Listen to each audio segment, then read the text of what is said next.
Electrocast. Big part of it is the soul's journey back to oneness, is the soul's journey back to source, back to God, back to divinity, whatever you want to call it, right? But that one source that we're all unique expressions of, right? We're all on a soul's journey, right? God breathes out, or oneness divine breathes out, and we are all created to have our experiences, to have our path, to have our unique journey. And then God breathes back in, and we ascend back into the oneness with this accumulation of all these experiences, love experiencing love, God experiencing God, and coming back to learn and expand. Welcome to the Cosmic Love Antenna Podcast. This podcast is meant to encourage you to connect within so you can share your light with the world. And now, here's your host, Harrison Ma. Welcome, beautiful beings, to another episode of the Cosmic Love Antenna. This is your weekly installment of your inner connection to your outer expression, where my intention as your host, Harrison, is here to nurture the loving space needed to pull back the layers, restricting health, alignment, and love. And today's episode is a solo-sode, but a community Q&A episode. Another episode. I haven't done one of these in a little while now, and it's exciting to come back and give you, the beautiful community, the beautiful cosmic love container, the cosmic love space and tribe, some love back. And this episode today is answering some of your questions that you've reached out to me with, to elaborate on and go deeply on, to hopefully give you some loving insights and loving reflection. Today, before we get to that, a few foundations, a few loving requests from me to you. As always today, if you get some value out of this show, you can support the show by doing a couple of things. One, you can share this episode out with some friends, some family members, some people you have in your life that you love very much. When you share the episode, it really expands the conversation. You can also leave reviews down in Apple and Spotify. I'm going to talk more about that in a second. And you can also head over now to the Facebook group, the Cosmic Love Antenna Facebook group, and join the tribe and the conversation over there. Recently, last week, another special announcement that I want to really share with all of you. Last week and the week before, and a few weeks now, I've launched the Cosmic Love Container, or the Cosmic Love Mastermind and Group Program. And this is actually a private program, private transformation, private tribe, private healing. For those of you out there that really enjoy the topics I talk about on this show, but specifically if you identify as a lost spiritual being that is looking to connect back to your cosmic heart through emotional baggage, through trauma and pain from your past and internal disconnection, in a space of healing tribal love that I host with a big group now of lovely ladies. So if this podcast, if these solo private episodes, the topics on inner child, ancestral healing, all the things really get you going, then that transformation, that container, that tribe is probably for you. So what you can do is head over to the Facebook group and you'll see some information over there. You can also reach out to me privately on social media, on email, wherever you feel fit, and DM me the word tribe, and we can have a chat about if you're a good fit and I can bring you on board. And I would love to see if I can support you with that. But with all of those announcements out of the way and that foundation set, let's get into more of the episode today. Let's get into what is ahead, what I'm going to cover on today's Q&A, this Cosmic Love Antenna Q&A. Some of the topics and questions I'm going to answer for you are around themes such as soul relationships and karmic bonds, manifestation, kundalini rising, releasing negative energy and emotions, the emotion of shame itself, the law of attraction, and a little bit more. So if that gets you excited, stay tuned, and as I'm about to dive deeply into them. Finally today, before I get to the first question, I want to give you some love back here, beautiful community. You've left a lot of reviews for the show, and I'm really grateful. And remember, as I said at the start, this is really a way that you can help build the show. And I want to read out one of these beautiful reviews that you have left. This review is from the lovely Jennifer Sims with 4 is the username. And Jennifer says, grateful. I've been listening to this podcast for a while. I come from a strong foundation of limiting beliefs, quite a bit of pain, and I can't wait for the next episode. I totally relate. This podcast is more than enlightening. It is an awakening that we all need. I've also had the pleasure of being coached by Harrison, and his connection is a rare frequency of love. I feel love. I feel safe. I feel aligned. I feel free. I know I am writing my own story now. Thank you, Harrison, for bringing me back to the light within me. You know I love you. Well, Jennifer, I love you very much too. And I'm so happy that you've taken the message of this show and all the things I teach so deeply into your space of love and light. And what I would say out to everyone listening is that this is not just a Harrison or a Jennifer thing. This is really something we can all open up to and embrace. So if this episode does it today, if any of the episodes have done it for you, you deserve it. Right? So just feel that truth. All right, beautiful beings. Let's get into the show today. Let's get into the episodes, and let's get into this powerful community Q&A. So the first question here is actually from my loving father and my dad. And we actually, at the time of me recording this episode, we were having a chat last night, and this question came up on his heart. And I thought it would be a good one to answer here on the show, because I know it would really help a lot of you beautiful souls listening, because I know that he isn't the only one in this situation. And what this question alludes to, I'm going to paraphrase a little bit here of what he asked, because there was a lot, and I want to give a bit of context. So my beautiful father is going through a separation in his life with someone he loves very much. And basically the crux of his question is, when your soul pulls you towards someone with love and you enter that relationship and it goes really well, but then that relationship, there is some nastiness that occurs, some challenge, some pain, there's a breakup.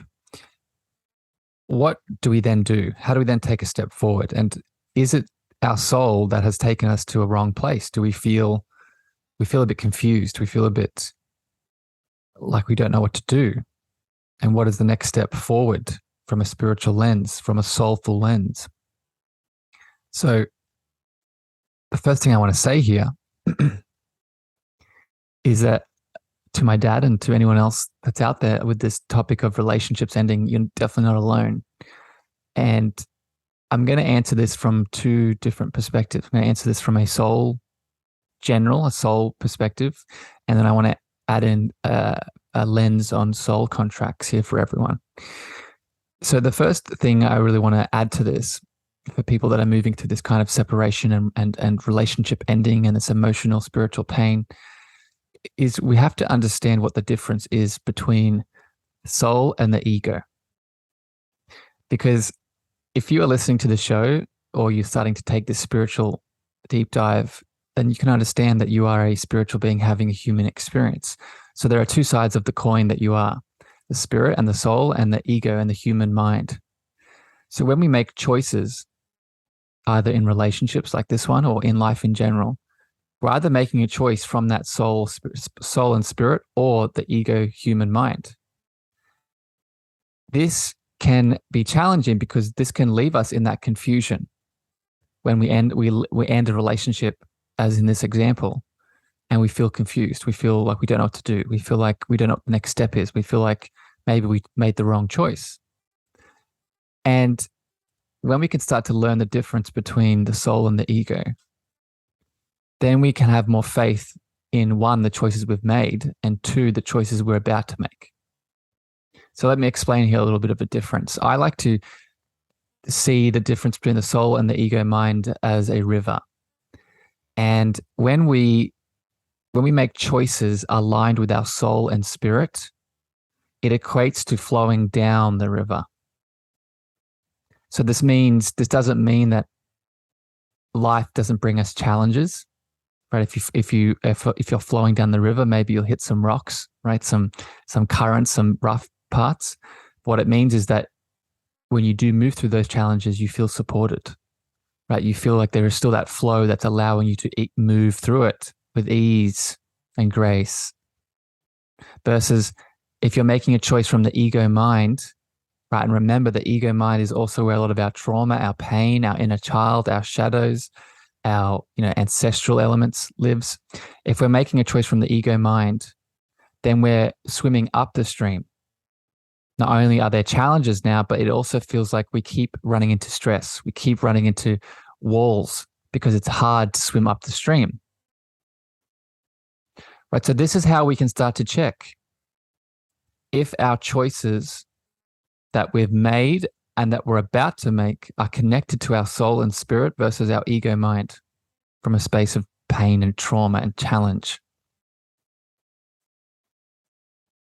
Right. So this has really helped me, both in relationships, both with, in life in general. We can always check, right? Is the choice I'm about to make, right? And I'll give some more examples of how we can tune into the soul in general here in a second. But you can look back at the past choices. Right? Were you making choices that were constantly leading to more stress, made you feel like you're moving up the river? Or were you making choices that may have been challenging and may have been painful in the moment, but then when you went through them, it allowed for more expansion, more growth, more ease? Right? So that's one way we can move through this. Remember that you can start to tune in the moment as well about whether the choice is about to come from your ego mind versus your soul and your spirit and your heart space. Right? One of the ways you can do this is by actually dropping into that heart. Right? The heart center is where the soul and the spirit lives. Right? Think of the head, the brain. Right, that is a big space of where the ego and the mind lives. It is technically it's a full body thing, but if we want to just make this simple, right, the head we can equate to the ego and the mind, and the heart we can equate to the soul, the spirit. So, in a choice that you are making, what you can learn to do is actually drop into that heart, listen, and go inside, right, and ask: is this choice I'm about to make? Is it coming from my soul and my spirit, or is it coming from my ego and my mind, where maybe I have a lot of beliefs and expectations that have been programmed from things outside of me, friends, family, media, culture, religion, etc. Right? And then listen, and then look for that ease, that grace, that expansion, that being guided. That's how you know. The last piece I want to add here for you, beautiful Father, and anyone else that relates to this question and moving to these relationship challenges and listening to your soul, is realize that when we enter a relationship, we are also entering into something called a soul contract in many ways.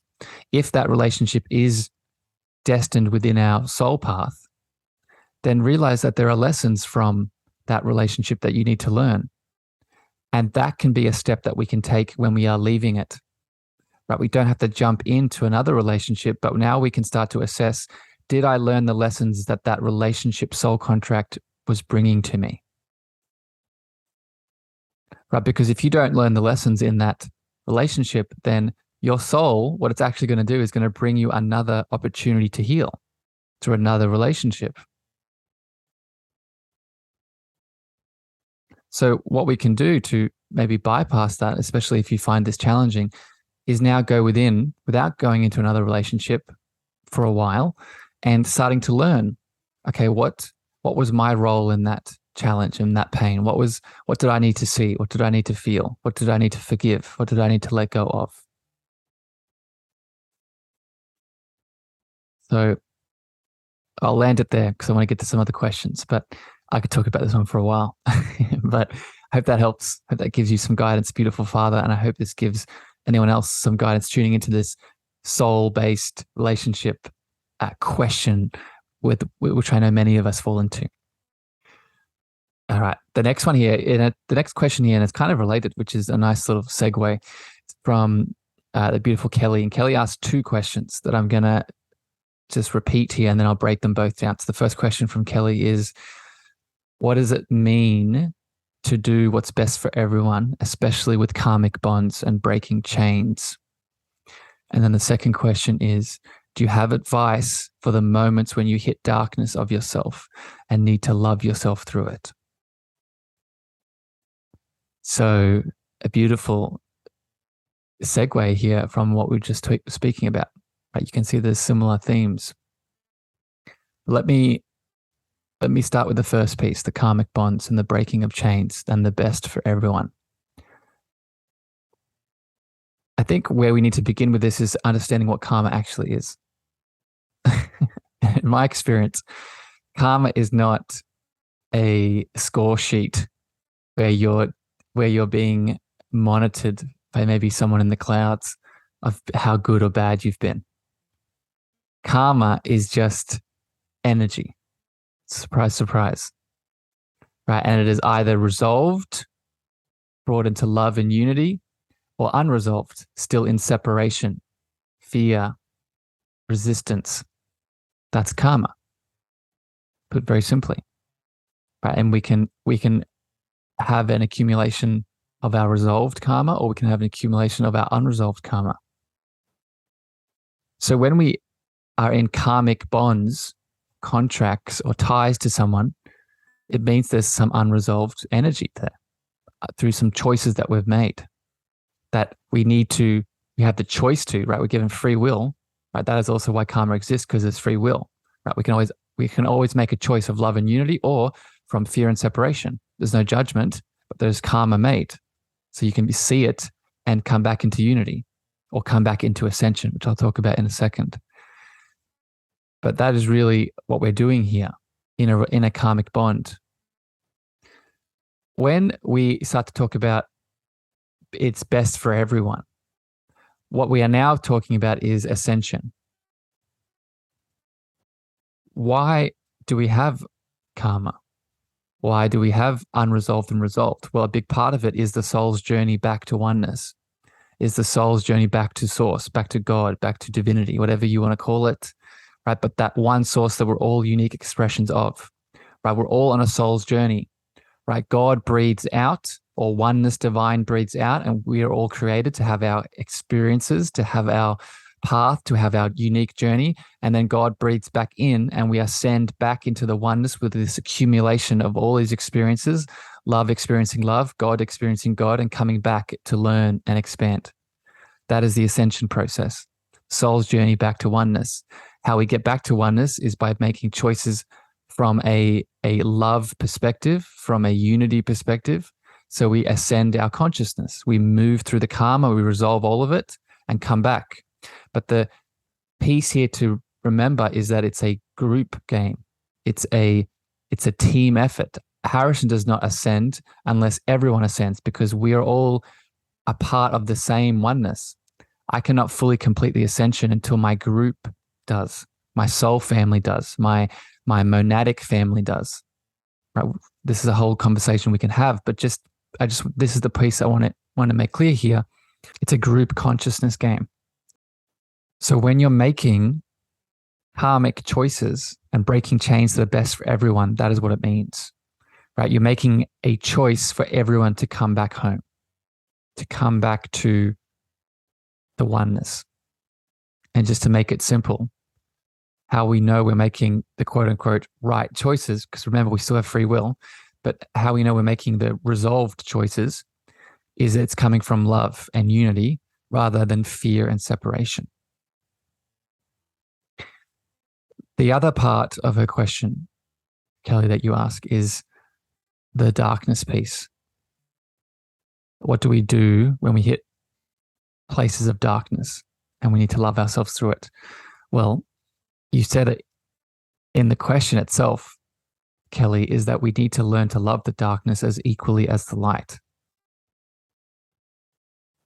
Right? Those, going back to what we were speaking about, the karma piece, those unresolved karmic bonds, those unresolved karmic trauma, those unresolved elements, they're just as insightful and powerful as the resolved or the light aspects, because those unresolved elements have teachings.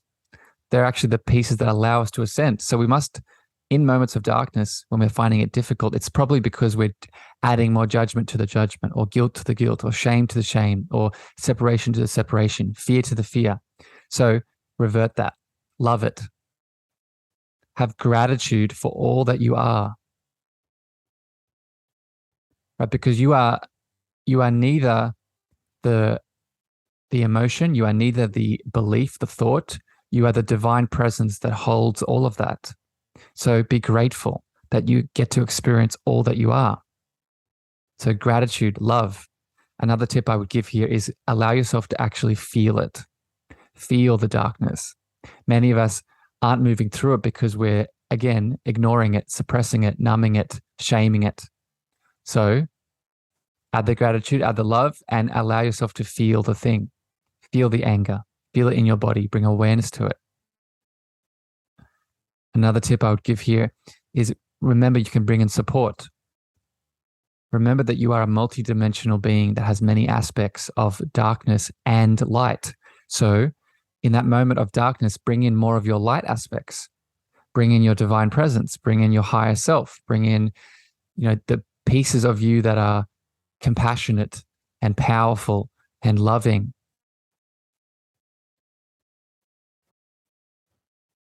Right? So these are the things that we can do with it, and it connects to those karmic bonds as well. So I hope that helps. Beautiful, Kelly. Let's keep it flowing. The next question here is from the beautiful Ishita, inscribed happiness on Instagram if you want to check her out. The question is, what to do when we are obsessed with manifesting, and that manifesting has now put us in the habit of being in the future or being in the manifesting rather than being in reality. And I like this question because I'm right there with you, my friend. I often can get challenged and fall into this trap, right, of looking to the quote unquote future, being in that state and not being in the present with manifesting. And a big part of this, in my perspective, is that we have a misunderstanding of what manifesting actually is. Manifesting isn't imagining the future. Manifesting is bringing the future into the now. Right? What do I mean by that? Well, from the quantum perspective, the future and the past are always folding into the present. But this linear time scale, a time frame, whatever, however you want to call it, that we all perceive is really an illusion, especially when we talk about manifesting. So the future version of you, where you have the car or the partner or the business or whatever it is, already exists here in this present. It's folding into itself.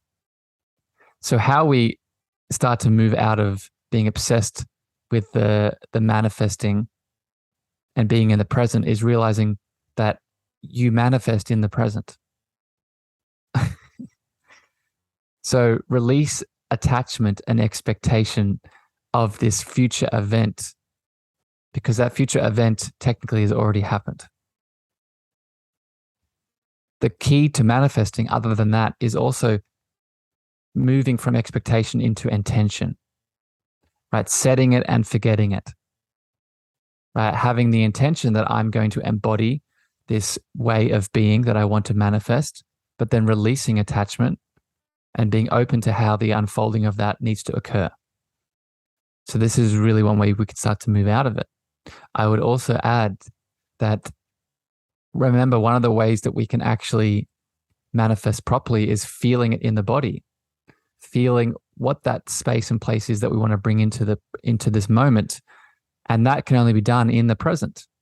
So if you're getting lost in the manifesting, obsessed with it, and not being in the present reality, one way you can move through that is dropping into the body and feeling yourself.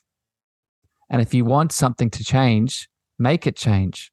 Make it into that future reality that you want in the present. So for example, if, let's say, one of my manifestations, right, is speaking more in public places. And what I can do is right now in this moment, embody the feeling of what it feels like to be speaking in front of people live. I can do that right now, and I can feel that in my body, feel that in my chest, feel that in my throat, in my stomach, etc. That can put me right into the present and release expectations because I already have it. The other piece I would add is being grateful for the present, focusing on the manifesting, but also gratitude for what you do have. We often get lost in the manifestations because we get lost in this idea of lack, that I'm not enough until I get to that space. But you have so much around you already. So if you're getting lost in that obsession, tune into the gratitude of what you actually have right now in this moment. And that frequency of gratitude, funnily enough, is also what attracts more, amplifies more of that, and makes it normal. Because let me be very clear, and this is the last thing I'll say on this question, and then we'll move on. It is normal for you to be abundant. It is normal for you to have all of your manifestations met and more. So if you don't believe that, if you have resistance to that, then that is also something you can work on and breathe through and move out of the expectation and the obsession, because that is not to feel normal in your abundant nature. That is not an expectation or an attachment in itself. That is actually what you naturally are. So learning to be with that in itself can help us move through it. All right. So next question here is from the beautiful Karen. And Karen asks, how can we discharge and release the energy and emotions surrounding old wounds and stories? So you've come to the right place, Karen. And the first thing I would say to this is, what are we? What is emotion? And what is us? What are we? Well, we are energy, fundamentally. And what emotion is energy in motion. So when we're looking to discharge and release emotion and stories and wounds, we must first create the space to do so within ourselves. Most of us are not releasing and letting go is because we are numbing and suppressing and pushing down and ignoring and pretending these things aren't there. So we must do the opposite of that. We must create the space for the energy to move. The second step is to detach from the emotions and the thoughts themselves, remembering that you are neither the emotion or the thoughts, right? You are the presence and the space that holds them. So we must learn to come back to that space, come back to that reality of what we actually are. You are the container that holds the thoughts and the emotions. You are the love field, the awareness that holds those stories, those wounds, those emotions. So we've got the creating space, we've got the detaching and the remembering of what you are, the field of love, the field of awareness. So that in itself can help us start to release them. But what are some actual tools that we can use? Well, first of all, the biggest tool is the breath. The breath of God, or the breath of love, how I refer to it, is when we feel a wound, when we feel a story, when we feel that energy in the body, what we can do is breathe in the love. Breathe in the love to that space where that tension is and breathe it out. But visualize it, right? Visualize the love coming in and it going to that area of the body, then breathing it out, right? Because remember that where our mind goes, energy flows. Where our tension goes, energy flows. So when we visualize that love, that is us, that is also outside of us, coming into our body, coming into the wound, the thought, the story, then we breathe it out. This is doing much more than what we even realize. Right, so that breath in itself can create the space. It can detach us from the identification of the story, the emotion, the thought, and it can also help us remember what we are. The space, the container, the love field that is holding all of this. The last little tip I would give here, Karen, is we can also use the body itself, right? Start to shake and move and use our somatic release to help the energy flow, right? Remember that our body is constantly, it should be constantly moving and opening and expressing and dynamically shifting through life. So when we are stuck and things are staying still, it's because a big part of it is we're not moving. So shake it out, go for a walk, connect to the earth, right? Go get a massage, right? Get some acupuncture, get some, somatic release, whatever it is for you, but use the body as the outlet in which the energy flows. All right. So thank you for the question, Karen. Hope that helped. Next up here is from the beautiful Marlon, returning question here. Beautiful friend. Thank you for this question. Marlon asks, whenever I'm sitting in a room of people, such as at work, at a conference, small group, etc., I constantly make eye contact with just one person in particular. I don't even have to know the person, have met them before, against my own desire to stop looking at them. When my eyes go to their direction, I can't stop. They almost lock eyes with me too. It makes me uncomfortable. Why can't I stop? And it makes me wonder why this happens all the time. I'd love to hear your perspective on this. So, good question, my friend. And to be honest, there are a couple of things you could add to this, but what comes up for me is two universal laws that we can all apply to life in general, but specifically something like this. And these laws are the law of resonance and the law of reflection. And the law of resonance states that like attracts like. We attract what we are. And the law of reflection is attracting what we are, but specifically attracting which is unhealed. Right? If someone outside of us reflects back to us what we need to move through, we're triggered. Right? Reflection is a triggers. Resonance is just like attracts like. It could be positive. So the reason I explain these laws is when we start being attracted to someone, and I don't just mean romantically, I just mean it's just attraction in general, which is what Marlon is talking about here. We have to ask ourselves why. What's going on? Right? How am I feeling in this moment? What is my body saying to me? What thoughts are coming up, or memories, challenges, pains from my past? Because if we can start to ask these questions, now we can understand why the attraction exists. Is this just a resonance? Right? Am I attracted to this person because maybe there are some pieces in me of light that is similar to their light? Or is this person reflecting some unhealed wound or trauma or challenge or pain in me? And that's why I'm being attracted to them, so that their reflection can help me see more of myself. So this is something we can start to ask ourselves in these moments, right? Through the feeling, through the body, through maybe the memories that are brought up. And we can go deeper into the connection itself. So this is what I would apply to you, Marlon. This is what I would do in this moment if I was in your shoes. Because let me be very clear. One of the main reasons we are here to begin with, as this unique expression that we are, is so that love can experience love, or God can experience God, or divine can experience divine. So the fact that you're being pulled to a connection is very normal. But we have to ask, what does the love want to experience? What does the divine in you want to experience through this other person?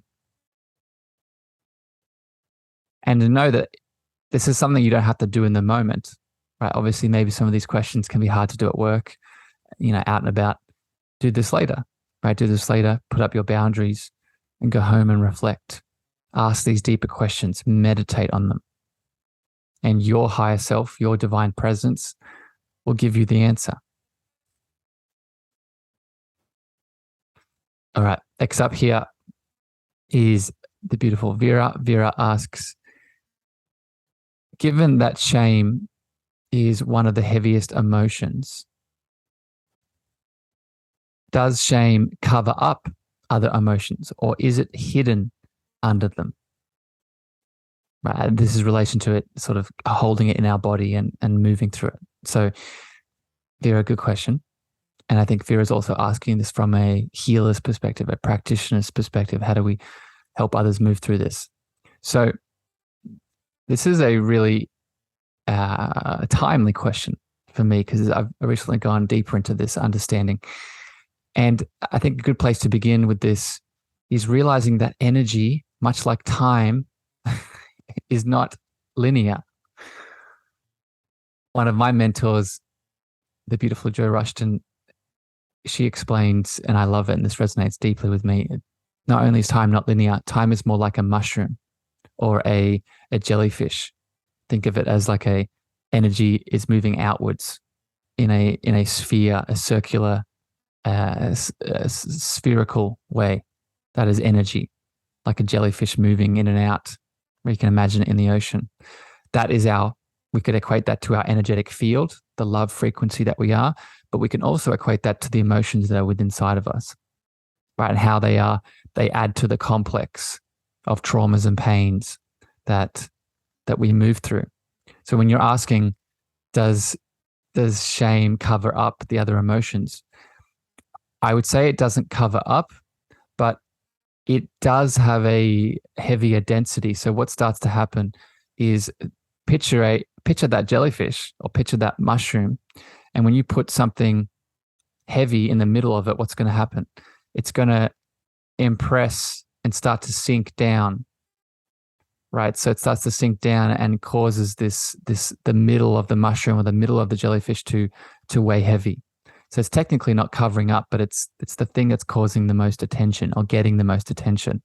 And now it's easy to fall into that one because there's a big hole. So it pulls everything else down and impacts all of it.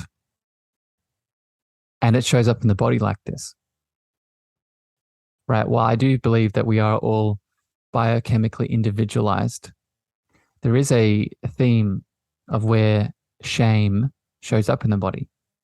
It tends to hold itself in that sacral area, that womb area, that sexual area, that groin area, that lower belly area. And it's because of this phenomena, in my experience, this heaviness, it sinks down into that area. And while there may be other emotions to move through, if we can work on shame first, we're going to release a lot of resistance, a lot of heaviness, a lot of tension, a lot of pressure. Some of the ways we can start to move through shame is, again, awareness, naming it, feeling it, releasing it, letting it move, creating the space. A lot of the things we've been talking about here today. Right. And really starting to create the space and the expansion and the lightness to allow it to move. Right. One of the biggest things we can do, and this is a resource for you here, Vera, is look at the Hawkins scale of consciousness and realize that we can approach emotions from a higher frequency, right? Be grateful for that shame, but because that in itself is going to allow it to move, right? Add some love to that shame, right? These higher frequency emotions, according to the scale of consciousness, will raise our vibration, put us more into ease and grace, and allow space for that shame to move, to flow out, to be released. So I hope that helps, Vera. I'm also going to give resources here. Definitely check out the Hawkins Scale of Consciousness. He has a couple of books, The Art of Letting Go and Power versus Force. I would also look into the emotion code and the body code, Vera, if you have not already. Those are very good resources where we start to distinguish between different emotions in the body, where they hold themselves, and we distinguish between them, which is a big part of this work I know that you're doing. So I hope that works. I hope that helps, beautiful soul. Next up here, and this is, I think, the final question. Awesome. And then I'll add some things at the end for all of you beautiful people listening. But this question is from Naomi, and Naomi asks, what happens when someone is moving through a Kundalini energy awakening or a Kundalini rising? And this is, first of all, a good question. Thank you, my friend. I know you were seeking support with this. I would first say to this, work with someone, reach out to someone, ask for guidance, ask for support, because I think there's a lot of misunderstandings around this. And one of the biggest reasons for this is, and this is changing in the world, but I think there's still remnants of this in many places. There is an inability to connect the mental health world to the spiritual health world. So it's very easy for someone to be going through a legitimate Kundalini awakening and rising, but for us to classify them as just someone who's going through something, a psychosis or a mental health disorder or a challenge. And do not get me wrong, these things are very real, but so is a Kundalini awakening and a rising. So I guess the first tip here I would say to you, Naomi, and anyone else that's going through this is really get guidance, but get guidance from someone that has a mental health understanding and a spiritual health understanding, right? So you aren't categorized as something that you're probably not, right? What I always like to explain here is, imagine before we had all of these beautiful mental health practitioners and psychologists, psychoanalytics, all of these things that are very valued in the world. Before we had that, how would someone who had a very legitimate either Kundalini rising or a mental health challenge, what did they do? Well, they went to see the shaman or the medicine woman or the medicine man. And that practitioner, that being, saw that person for all that they were across their physical, mental, emotional, and spiritual dimensions. So there wasn't this separation and isolation and segregation of what we are. So it's important for us to continue that perspective, continue that way of handling these kinds of challenges. So we don't get unnecessarily put into a box that we don't need to be in. But just for some extra tips here around this, Naomi, and for anyone else that has experienced this, it's been a while since I've looked into the literature and the knowledge of this, but just a brief sort of explanation. A Kundalini awakening and rising usually refers to that base chakra and that root chakra awakening, the deeper sort of Kundalini energy that we all have within us, and it starts to move up the central chakra column. The Sushumna starts to move up please correct me, listeners, if I'm wrong, the Ingala and the Pingala, I think they're called the Shakti and the Shiva energy that spirals up through the central column. And this is a very normal and natural process, but for a lot of people, it can be very quick or very slow. And depending on the speed, we can have different physical, mental, emotional, and spiritual symptoms that occur. And we can have different traumas and pains that might arise. And you can imagine just due to the complexities of it.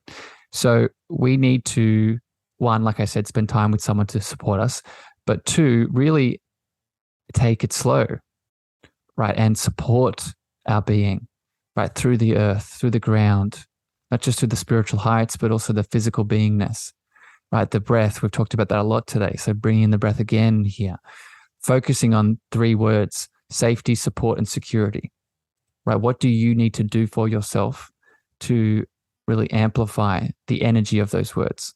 Because they connect to that root chakra where the Kundalini usually starts. So if we can have that strong foundation there as we start to rise through the channel, then it's going to make it a lot easier. Then it's going to make the challenges that we may face along the rising, it'll allow more ease and grace to be moved through it. So connecting to the earth, connecting to what makes your physical body strong again, right? Through the foods that you're eating, through the sleep that you're getting, through the movement that you're applying to it. These are really big themes of the root, but also what can help us with the Kundalini rising in itself. The last thing I would say too is really don't put yourself in your own boxes. So much like outside people can mischaracterize this experience, we can also do it ourselves. We can feel like we're broken. We can feel like we're sick. We can feel like we're wrong. We can feel like this is abnormal and not meant to be experienced. And I'm here to say that you are a beautiful being, and this is a part of your natural spiritual awakening in many ways. So acknowledge that truth for yourself and realize that you are powerful beyond all measure. And this is a part of that powerful essence that you are starting to realize itself. So I hope that helps Naomi, and I hope that helps anyone else that's going through this kind of energetic expansion. All right, beautiful beings. That's all the questions I have today. I hope that gave you some guidance. I hope that resonated with your heart. I hope that these kind of Q&A episodes, the big mission of them is to really give back to you, give back to the listeners, give back to the community that has supported me with this podcast. I just checked the analytics of the show, and we've almost hit 5,000 downloads, which is crazy to me. And I only started this podcast this year, and it's really growing, and that's because of you. So I hope that this episode today has given back to you, just to show you my gratitude, show you my love for you, for supporting the show, getting the tips, getting the guidance, implementing them week to week. And if you're new to this community, I really feel you. And I hope that this episode today shows you my love for that, for the light that you're giving me, the frequency that you're giving me. Remember that if you have any thoughts and questions and comments today from this episode, I'm always open to receiving them. So you can always reach out to me. It's funny, I had a friend who listens to the show tell me that she loves to message me in the moment of listening to these episodes and what comes up for her. And please feel free to do that. If you're the same, if things resonate, I want to hear, right? This episode is much more than these episodes, and this one in particular, but all of them, they're much more than the content, right? There's a frequency behind these episodes that I release that I aim to hit your heart. So if you feel that frequency, let me know, right? Reach out to me on social, email, whatever you feel called to. Again, I would encourage you, if you're resonating with a lot of my frequency and the themes that I hit on here, connect to the free Facebook group. If you want to go deeper into the journey, you want to be coached, join the mastermind, the Cosmic Love Antenna private group coaching program. I'd love to have you over there. Reach out to me and we can have a chat about what that looks like, can bring you on board. And finally, share this episode out, right? If it gave you some insights and some tips today, share it with a friend, a family member, a lover that you feel can expand from the frequency of this show. But until next time, beautiful souls, make sure you implement, take action on today's insights. But I'm wishing you a beautiful evening, morning, afternoon, wherever you are in the world. And I'll see you on the show next week for our regular episodic schedule. Love you. Thank you for listening to the Cosmic Love Antenna podcast. We hope you enjoyed. Be sure to follow Harrison on Instagram, Twitter, and Clubhouse at Harrison Ma. That's Harrison, MEAGHER.